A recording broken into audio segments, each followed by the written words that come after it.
All right, first of all, James, thanks so much for joining us here on Astro Malaysia. It's great to speak to you. It's nice to meet you. Can we just talk quickly about your experience coming off your very first loan of your career, I believe? Does it feel different whilst you're playing on loan versus you playing for your parent club? Is there a different kind of pressure, urgency? Yeah, I'd say it's definitely different. I think I was in a very fortunate position to be at one club for 20 years or something like that. So I had a lot of sort of stability in my career, and then the last couple of years have sort of gone the other way. So it's been a new challenge for me. I've learned a lot about myself and learned a lot about how the sort of football world works even more. So it's been a positive experience, even though I wasn't on the pitch much at Forest. But no, I've got nothing but obviously positive things to say about the football club, and yeah, it's been a positive experience. Would you say it's more pressure in the sense that because the timeline's usually shorter, there's a bit more urgency to prove yourself? I don't think you're in a position to prove anything. I think I know within myself my worth and what I can bring to the team. So I think just an expectancy from myself to go and show people what I can do. But I wouldn't say there was an added pressure. No. You talked a lot previously, I think, about how Graham Potter's changed your game in terms of giving you more of that freedom. Can you kind of just break it down a little bit more, what he's doing in training or the instructions that he's giving you that you seem to tend to like that stands out for you? No, I think you hear a lot of positives about his style of play and how he's been, and I think I've really enjoyed the training so far. It's been fresh, it's been different, and it's posed a lot of different challenges. But no, I think he's well suited to how I want to play and to get on the ball and to have that freedom to try and make things happen.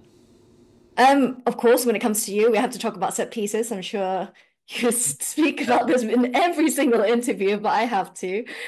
Take us into your mind in the different, dead ball situations. How do you approach it? What do you analyze for your deliveries, or do you just wing it, or do you visualize it? Because you seem to have, I would call it a Midas touch. Let's put it that way.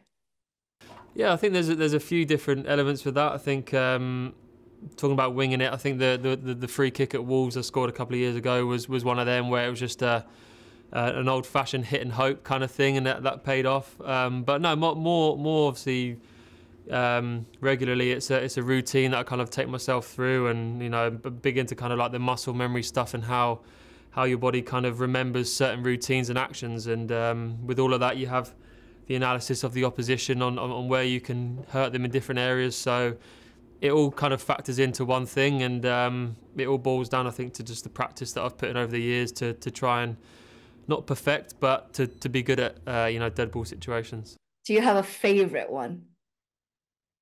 Yeah, the one I scored for Southampton a few years ago against Spurs. I think we were in a bit of a relegation battle, and yeah, it was a winning goal. I think late on in the game to help us, try and survive in the Premier League. So yeah, that was a special one.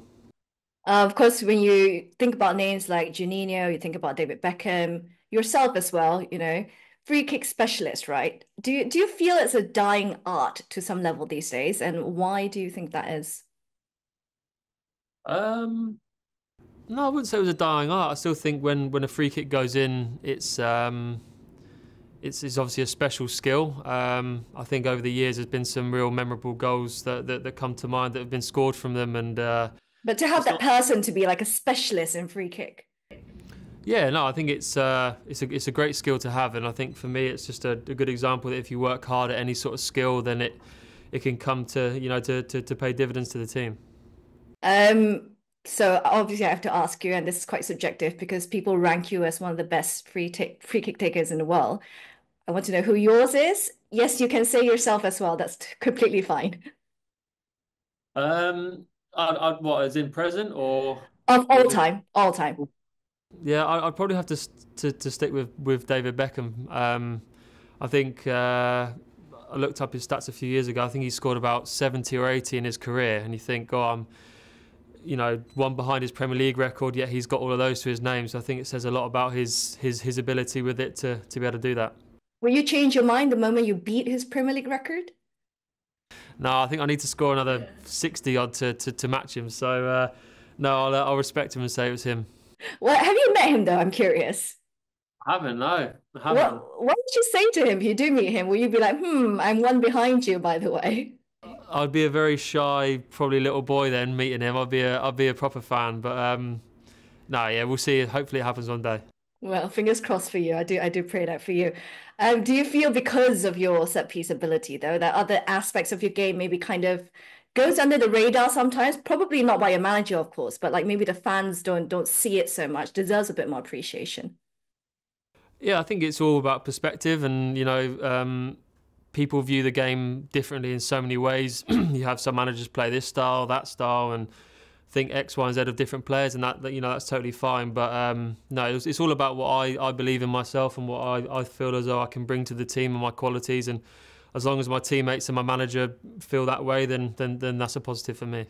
So let's take set piece aside. What do you feel is your ability that needs, not needs, maybe needs wouldn't be a word that deserves more appreciation?